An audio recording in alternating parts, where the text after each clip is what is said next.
सन 1960 waste Bengal की Purulia district में बहुत दिनों से सांथाल नाम की एक जनजाति रहा करती थी, जिसकी लीडर थी लाचन कुमारी। लाचन कुमारी को जब पता चला कि उनके लोगों को ट्रैवलिंग और मोबिलाइजेशन में बहुत ज्यादा प्रॉब्लम हो रही है, तो उन्होंने अपनी जमीन का एक बड़ा हिस्सा रेलवेज को दान कर दिया। जिसके बाद रेलवेज ने उसी साल वहाँ पे एक अच्छा खासा स्टेशन बना के तैयार कर दिया और उस स्टेशन का नाम उसी जगह पे जहाँ पे वो बना था उसी जगह के नाम पे पड़ा, जो कि था बेगुनकोडाग। स्टेशन एक्टिवेट हो गया। अब वो हमेशा बिजी रहने लगा। लाचन कुमारी के लोगों को अब जाने आने में कोई प्रॉब्लम नहीं होती थी। कुछ सालों तक ये सब ऐसे ही चला। फिर उसके बाद एक ऐसा समय आया जिसके बाद लाचन कुमारी का सपना चकनाचूर हो गया। So hello everyone, this is Aryan Singh Somvanshi और आप देख रहे हैं द सोमवंशी टेल्स।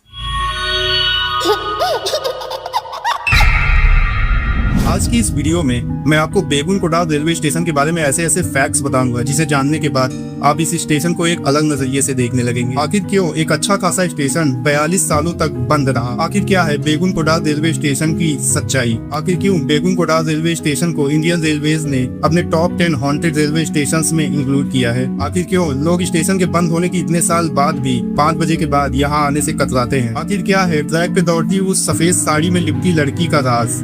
और क्या है स्टेशन मास्टर की मौत का राज? आज की इस वीडियो में इन सभी सवालों के जवाब हम बहुत डिटेल में जानने वाले हैं, तो कुर्सी की पेटी बांध लीजिए और हम इस सफर को स्टार्ट करते हैं। सन 1967 बेगुनकोडाग रेलवे स्टेशन।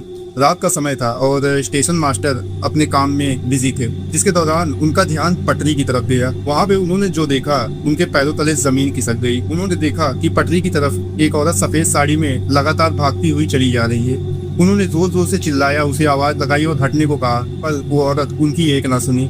बार बार आवाज लगाने पर भी जब उस औरत ने पलट कर नहीं देखा या फिर कोई रिस्पॉन्ड नहीं किया, तो स्टेशन मास्टर ने उसके पीछे जाने का सोचा। वो दौड़ते हुए पटरी की तरफ उस औरत के पीछे जाने लगे, जिसके बाद थोड़ी ही दूर जाने पे वो औरत वहां से गायब हो गई।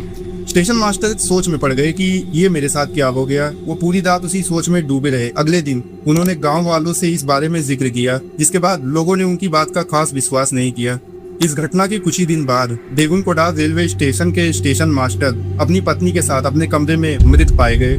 बेगुनकोडाग रेलवे स्टेशन के स्टेशन मास्टर और उनकी पत्नी के मौत की खबर पूरे गांव में आग की तरह फैल गई, जिसके बाद लोगों ने स्टेशन मास्टर की कही हुई उस रात की बात को याद किया और उन्होंने अब विश्वास हो गया था कि हो न हो उसी लड़की ने इन दोनों की जान ली है। खैर, अब मामला शांत हो चुका था और स्टेशन पे दूसरे स्टेशन मास्टर की ज्वाइनिंग हो चुकी थी।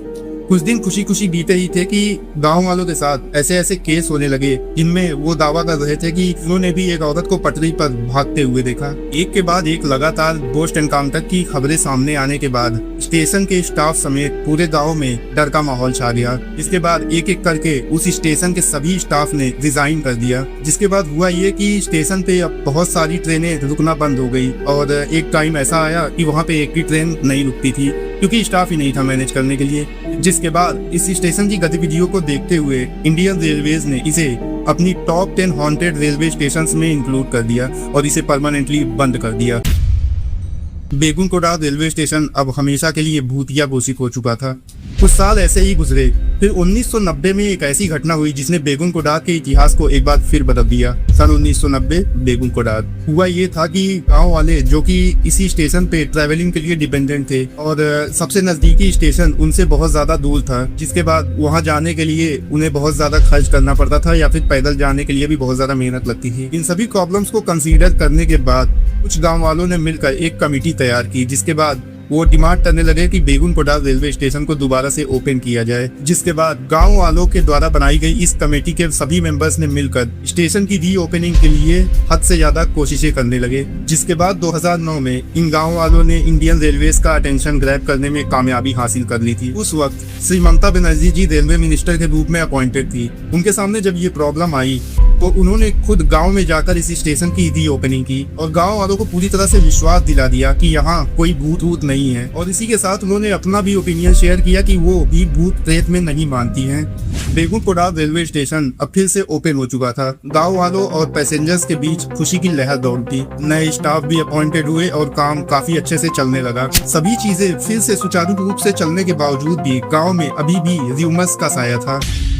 वे अभी भी मानते थे कि स्टेशन में सच में कोई लड़की है जिसने सुसाइड कर लिया था और अब वो ट्रैक पर दौड़ती है। गांव वालों समेत सभी लोगों के मन से इस भूत प्रेत का डर निकालने के लिए 2017 में एक 9 मेंबर्स की टीम अपॉइंट की गई। 2017 में हुआ ये था कि वेस्ट बंगाल विज्ञान मंच के कर्मचारियों ने बेगुन कोडाल से जुड़े हुए सभी के मन में बैठे डर को दूर करने की एक मुहिम शुरू की।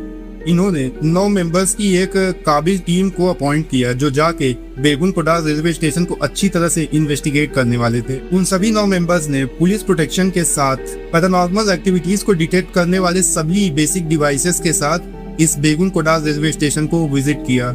ये इन्वेस्टिगेशन रात के 11 बजे से अगले दिन सुबह के 6 बजे तक चली, जिसके बाद आप सोचिए कंक्लूजन क्या निकला? कुछ भी नहीं। इस इन्वेस्टिगेशन टीम को वहां पे ऐसा कुछ भी नहीं मिला जो कह सके कि ये स्टेशन भूतिया है।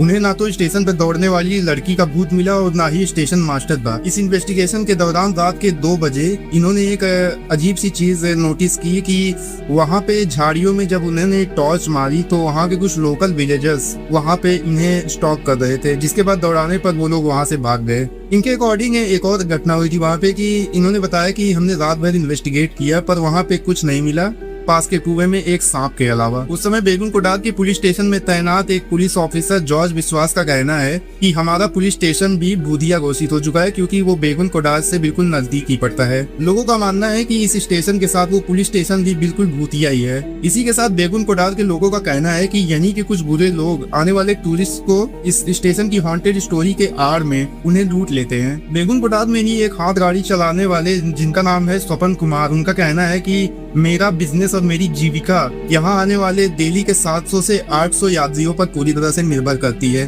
और मैं यहाँ सालों से हूँ और मुझे डर जैसा कुछ भी नहीं लगा। अगर मैं हमारी आज की इन्वेस्टिगेशन को कंक्लूड करूँ तो हमें ऐसा कोई भी एविडेंस नहीं मिला है जो साबित करे कि बेगुन कोडाल एक हॉन्टेड रेलवे स्टेशन है। इसी के साथ में मैं आपको बताना चाहता हूँ कि इंडियन रेलवेज ने टॉप 10 हॉन्टेड रेलवे स्टेशन की लिस्ट में इसे ऑफिशियली नहीं रखा है। उनका इस स्टेशन को बंद करने का कारण बस इतना था कि यहाँ पे कोई भी काम नहीं करना चाहता था। और अब मैं आपको बताऊंगा कि इंडिया में बेगुन कोडाल की हॉन्टेड स्टोरी इतनी ज्यादा पॉपुलर क्यों है। इसका सीधा श्रेय जाता है हमारे समाज के उन लोगों को जो बिना किसी साइंटिफिक फैक्ट चेकिंग या वेरिफिकेशन के आंख बंद करके ऐसे अंधविश्वासों पर विश्वास कर लेते हैं। खैर, मैं उम्मीद करता हूं कि बेगुन कोडाल रेलवे स्टेशन की हॉन्टेड स्टोरी से रिलेटेड जितने भी डाउट आपके दिमाग में थे वो सभी सॉल्व हो चुके हैं, पर कुछ मिस्ट्रीज अभी भी हैं जो अभी तक सॉल्व नहीं हो पाई हैं। उनमें से भी एक है स्टेशन मास्टर और उसकी पत्नी की मौत। कोई नहीं जानता कि वो स्टेशन मास्टर कौन था। उसका ऑफिशियली कोई भी नाम या फिर कोई भी तस्वीर मुझे रिसर्च के दौरान नहीं मिली जो मैं आपसे शेयर कर सकूं। तो अगर आप अभी तक इस वीडियो में बने हुए हैं तो आपका बहुत बहुत धन्यवाद। इसी के साथ मैं आपसे एक इन्फॉर्मेशन शेयर करना चाहूंगा कि मैंने बनाई है एक एनिमेटेड हॉरर स्टोरी की सीरीज जो आप देख सकते हैं। आपको डेफिनेटली बहुत ज्यादा पसंद आने वाली है वो सीरीज। तो ठीक है, आज की इस वीडियो में इतना ही। अगर वीडियो अच्छी लगी हो तो इसे लाइक जरूर कीजिएगा और कॉमेंट बॉक्स में जरूर बताइएगा कि अगली वीडियो किस टॉपिक पे होनी चाहिए और हमारे चैनल द सोमवंशी टेल्स को अपना सपोर्ट जरूर दिखाइएगा। तो हम मिलते हैं किसी और दिन किसी और मुद्दे पे बात करते हुए। तब तक के लिए bye bye, take care, keep smiling.